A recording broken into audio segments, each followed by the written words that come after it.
Et si votre haleine n'était pas seulement une question d'hygiène ou de mauvaise digestion? Et si, derrière ce souffle que vous ignorez, se cachait en réalité un message vital de votre corps? Un appel au secours silencieux que beaucoup ne perçoivent qu'une fois qu'il est trop tard. Imaginez un instant que votre haleine soit comme un murmure du foie, un soupir des reins ou une plainte discrète de vos poumons. Chaque respiration que vous expirez pourrait contenir des indices sur ce qui se passe à l'intérieur de vous. Ce n'est pas de la poésie, c'est de la biologie. Ce que nous appelons communément « mauvaise haleine » peut parfois être le premier et le plus évident des symptômes de maladies graves, souvent ignorés. Dans cette vidéo, nous allons plonger au cœur de ces signaux méconnus et découvrir ce que votre souffle peut vraiment révéler sur votre santé. Beaucoup de personnes de plus de 50 ans remarquent des changements dans leur haleine sans vraiment y prêter attention. On attribue cela à l'âge, à l'alimentation, au stress, et on passe à autre chose. Pourtant, certains types d'odeurs sont des signaux spécifiques de dysfonctionnement interne profond. Une haleine douceâtre et sucrée peut par exemple indiquer une crise diabétique, alors qu'une haleine qui rappelle l'ammoniac peut signaler une insuffisance rénale. Ce ne sont pas des détails, ce sont des drapeaux rouges. Chaque type d'odeur, chaque nuance dans ce que vous expirez peut être une tentative de votre organisme de vous prévenir que quelque chose ne va pas. La véritable question est: êtes-vous prêt à l'écouter? Car ignorer l'haleine, c'est parfois ignorer la maladie à son stade le plus précoce quand il est encore temps d'agir. Prenons un exemple concret. L'haleine fruitée, souvent décrite comme une odeur de pommes pourries ou de bonbons sucrés. Elle peut sembler agréable au premier abord, mais elle est en réalité le signe d'une acidocétose diabétique, une urgence médicale. Ce phénomène se produit lorsque le corps, faute d'insuline, commence à brûler ses graisses de manière incontrôlée, produisant des corps cétoniques qui s'échappent par les poumons. C'est un processus dangereux qui peut rapidement mener au coma. Une femme de 56 ans que j'ai rencontrée dans une consultation pensait que son haleine douce était normale. En réalité, son taux de sucre dépassait les 4 triels. Elle avait la tête qui tournait, des nausées, mais c'est l'odeur de son souffle qui a alerté son entourage. Sans cette alerte, elle aurait peut-être perdu la vie. Voilà pourquoi il ne faut jamais banaliser ce que notre bouche nous souffle à l'oreille. Un autre exemple frappant est celui de l'haleine qui sent l'ammoniac ou l'urine. Ce type d'odeur, très piquante, est souvent lié à une accumulation de déchets azotés dans le sang, causée par une insuffisance rénale. Lorsque les reins n'arrivent plus à filtrer correctement, le sang s'empoisonne lentement et cette toxicité s'évacue notamment par la respiration. Une haleine pareille n'a rien à voir avec une mauvaise hygiène ou un repas mal digéré. C'est un signal d'urgence, parfois la seule manifestation d'un rein en train de faillir. Bernard, 62 ans, vivait avec cette haleine qui piquait les yeux, comme disait sa femme. Il pensait que c'était lié à son café du matin, mais un jour, après une fatigue intense, il a passé un simple test sanguin qui a révélé une fonction rénale réduite à moins de 30%. Grâce à cette alerte, il a pu débuter un traitement à temps et éviter la dialyse. Une odeur l'a sauvé. Il y a aussi cette haleine métallique, légèrement ferrugineuse, que beaucoup ne savent pas interpréter. On la retrouve dans plusieurs cas: saignement dans la bouche, exposition à des métaux lourds comme le plomb ou le mercure, ou encore en cas de traitement médicamenteux agressif. Ce goût et cette odeur de pièces de monnaie peuvent aussi trahir des désordres neurologiques. Le corps est intelligent. Il transforme un déséquilibre interne en message olfactif. David, 54 ans, travaillait dans une usine d'impression depuis plus de 20 ans. Un jour, il commence à se plaindre d'un goût métallique persistant et d'une fatigue extrême. Les analyses révèlent une intoxication chronique au plomb qui aurait pu provoquer des dommages irréversibles à son cerveau. Encore une fois, c'est son souffle, pas ses analyses, ni sa tension, qui a parlé le premier. Un autre cas souvent ignoré, mais tout aussi alarmant, est celui de l'haleine fétide et persistante, celle qui ne disparaît pas malgré le brossage, les bains de bouche ou les chewing-gums à la menthe. Cette haleine lourde, souvent comparée à une odeur de viande avariée ou de métal rouillé, peut être le signe d'un cancer de la bouche, de la gorge ou même des poumons. Ce ne sont pas des mots qu'on prononce à la légère. Claire, 58 ans, utilisait des sprays rafraîchissants tous les jours, convaincue qu'il s'agissait simplement d'un problème de gencive. Ce n'est que lorsqu'elle a développé une petite lésion sur la langue qui ne guérissait pas qu'elle a consulté. Le diagnostic est tombé. Carcinome épidermoïde.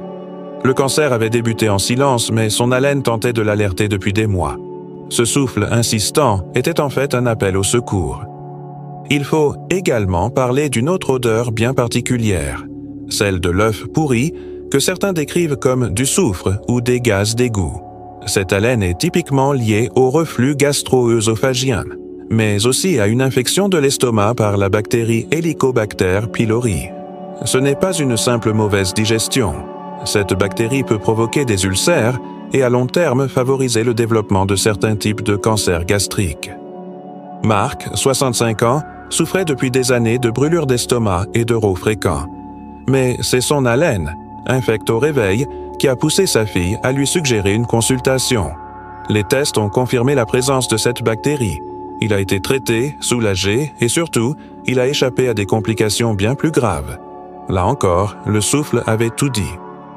Plus sournoise encore est l'haleine douceâtre, moisie, presque imperceptible mais persistante, souvent décrite comme humide ou terreuse. Elle est le signe d'un foie malade, en souffrance. Lorsque cet organe essentiel perd sa capacité à filtrer correctement les toxines, celles-ci s'accumulent dans le sang, atteignent les poumons et s'échappent par la bouche. C'est ce qu'on appelle le Fetor hepaticus, un symptôme peu connu mais redoutable. Amina, 60 ans, avait cette haleine étrange que son mari comparait à celle d'un vieux chiffon humide. Personne n'y prêtait attention jusqu'à ce qu'elle développe une forte fatigue et des douleurs abdominales.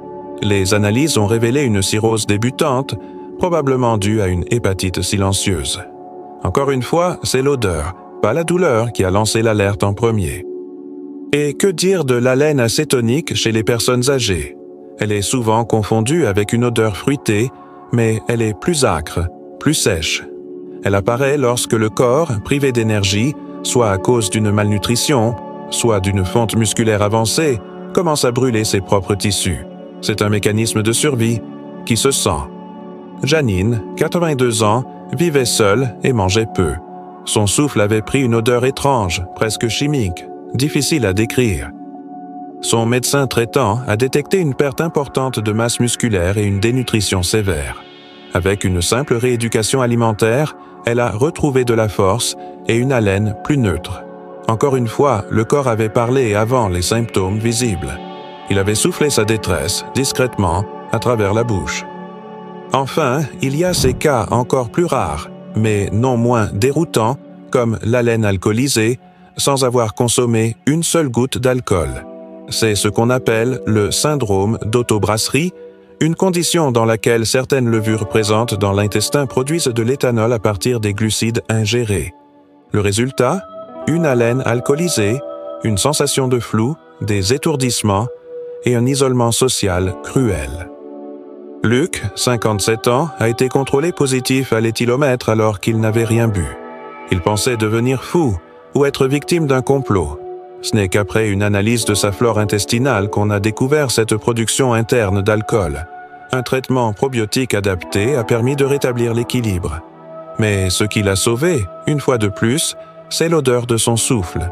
Étrange, dérangeante, mais terriblement honnête. Et puis, il y a cette haleine de moisissure que peu de gens savent identifier, mais que certains proches sentent instinctivement. Une odeur de terre humide, de sous-sol, de bois pourri. Elle peut être le signe d'une infection pulmonaire chronique, comme l'aspergillose, une maladie souvent négligée chez les personnes immunodéprimées ou exposées à des environnements humides. René, 69 ans, retraité de la SNCF, vivait dans une maison ancienne, pleine d'humidité. Depuis plusieurs mois, sa femme lui disait que son haleine sentait la cave. Ce n'était pas une critique, c'était une intuition. Après plusieurs consultations, un scanner a révélé une aspergillose pulmonaire. Le traitement a été long mais efficace. Et ce qui l'a sauvée, une fois encore, c'est cette odeur que personne ne voulait nommer, mais que son corps utilisait comme un drapeau silencieux. Ces exemples ne sont pas isolés ni exceptionnels.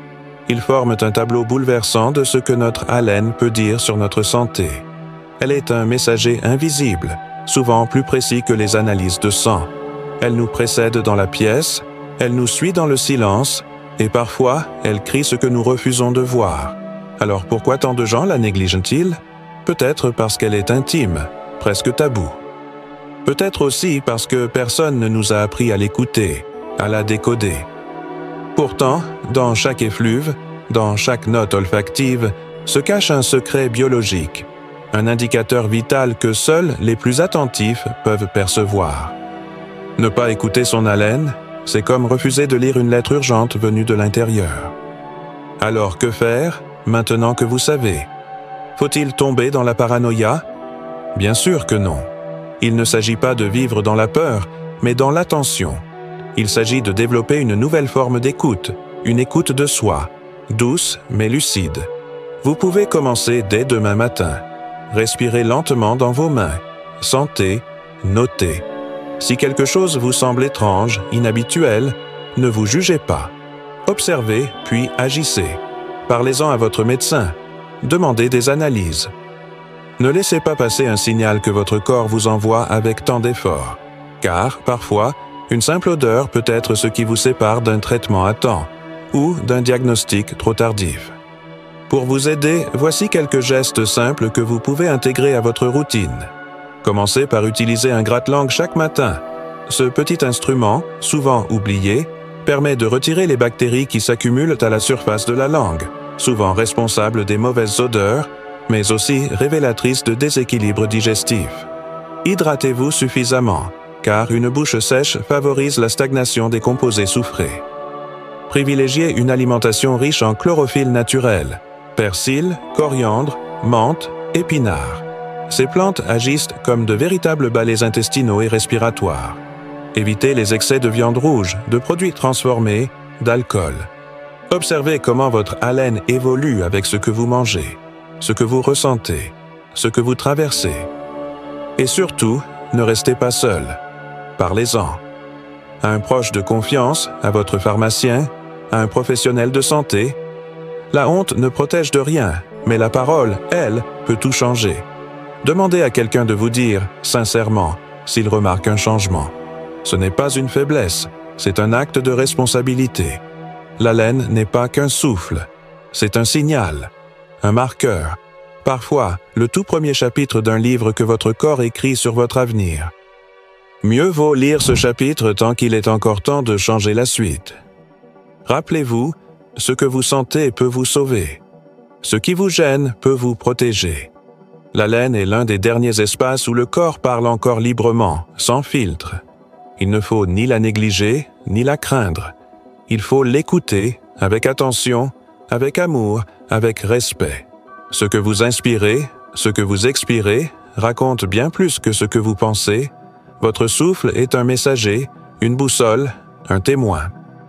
Et parfois, c'est en respirant plus consciemment que l'on commence à vivre vraiment.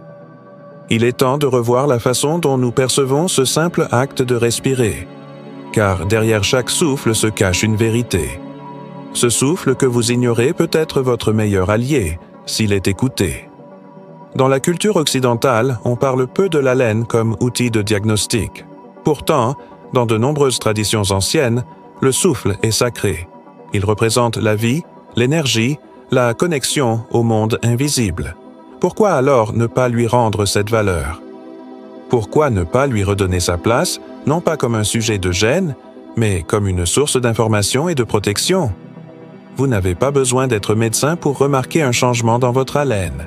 Il vous suffit d'apprendre à y prêter attention, calmement, sans panique, avec sagesse. Si vous avez regardé cette vidéo jusqu'ici, c'est que vous êtes déjà sur ce chemin. Le chemin de la conscience corporelle, de l'autonomie, de la prévention active. Ce n'est pas une mode ni un luxe, c'est une nécessité, surtout après 50 ans, quand les signaux du corps deviennent plus subtils, mais plus précieux que jamais.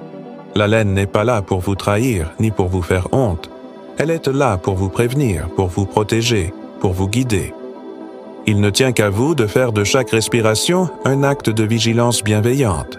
Chaque matin peut devenir un rituel de santé, Chaque souffle, une occasion de vérifier si tout fonctionne bien ou s'il est temps d'agir. Partagez cette vidéo si elle vous a appris quelque chose. Peut-être que quelqu'un autour de vous a cette haleine étrange depuis des semaines, sans y prêter attention. Peut-être que ce simple partage pourrait lui éviter une souffrance ou lui offrir une chance d'agir à temps. Commentez aussi. Avez-vous déjà ressenti une odeur inhabituelle dans votre souffle ou celui d'un proche? Qu'avez-vous fait? Votre expérience pourrait devenir un témoignage puissant, capable d'éclairer d'autres personnes. Ensemble, nous pouvons créer une chaîne d'écoute, de prévention, de soins. Une communauté où l'on parle de santé non pas avec peur ou honte, mais avec lucidité et espoir. Nous vivons à une époque où l'on dispose de milliers d'outils pour surveiller notre santé. Montres connectées, bilan sanguin, scanner. Mais souvent, nous oublions le plus ancien, le plus accessible, le plus humain de tous, l'écoute de soi. Et l'haleine fait partie de cette écoute. Elle est si gratuite, immédiate, profondément personnelle. Elle peut changer du jour au lendemain et cette variation mérite notre attention. Ne vous dites plus « ce n'est rien ». Dites-vous « et si c'était un signe ?» Prenez l'habitude de vous sentir, de noter les changements et surtout, de ne jamais ignorer ce qui semble inhabituel. Ce réflexe peut, littéralement, vous sauver la vie. Merci d'avoir été là, de votre présence attentive et de votre confiance. Ce que nous faisons ici va au-delà de l'information. C'est un acte de soin. Un soin que vous vous offrez à vous-même en choisissant de mieux vous connaître, de mieux vous protéger. Ce souffle que vous inspirez, ce souffle que vous expirez. C'est le fil fragile mais puissant de votre existence. Prenez-en soin. Et rappelez-vous, dans un monde où tout se complique, il y a encore des vérités simples. Une haleine étrange n'est jamais anodine. Elle est un message, un avertissement, ou, parfois, une bénédiction déguisée. Soyez prêts à l'écouter. Et maintenant, je vous laisse avec une dernière pensée. Ce souffle que vous portez en vous, cette haleine que vous croyez sans importance, c'est peut-être votre plus fidèle allié. Quand tout semble silencieux dans votre corps, quand il n'y a ni douleur ni symptômes visibles, elle est déjà là, à murmurer la vérité. Peut-être qu'elle vous dit que tout va bien, et dans ce cas, respirez avec gratitude. Ou peut-être qu'elle vous supplie de faire attention, de consulter, de ne pas remettre à demain ce qui peut être vu aujourd'hui. Dans tous les cas, vous avez maintenant les clés. Les clés pour écouter, pour sentir, pour agir. Dans une époque où nous avons parfois l'impression de perdre le contrôle sur notre santé, sur notre avenir, sur notre corps qui change, cette écoute nouvelle peut devenir un ancrage, une forme de réappropriation. Vous n'êtes pas condamné à subir. Vous avez le droit et le devoir de surveiller les signes, de demander de l'aide, de prendre soin de vous avec lucidité. Et ce souffle, que vous croyez si banal, devient alors un outil de libération, un langage intime entre vous et vous-même. Il ne s'agit pas de vivre dans la peur, mais dans une vigilance pleine d'amour, de respect et de responsabilité. Car c'est cela aussi, vieillir avec dignité. Alors, maintenant que vous avez écouté ce message, que ferez-vous? Laissez un commentaire et dites-nous. Avez-vous déjà remarqué quelque chose d'étrange dans votre haleine? Cela a-t-il changé votre vie, vos habitudes? Partagez votre histoire. Et surtout, si cette vidéo a fait naître en vous une prise de conscience, une envie d'agir, une volonté de prévenir, alors abonnez-vous à cette chaîne. C'est ici que, chaque semaine, nous transformons l'information en bouclier, la peur en pouvoir et le doute en décision. Merci d'avoir été présent. Merci de vous choisir. Et surtout, continuez d'écouter. Car parfois, ce souffle que vous croyez anodin est le début d'une guérison.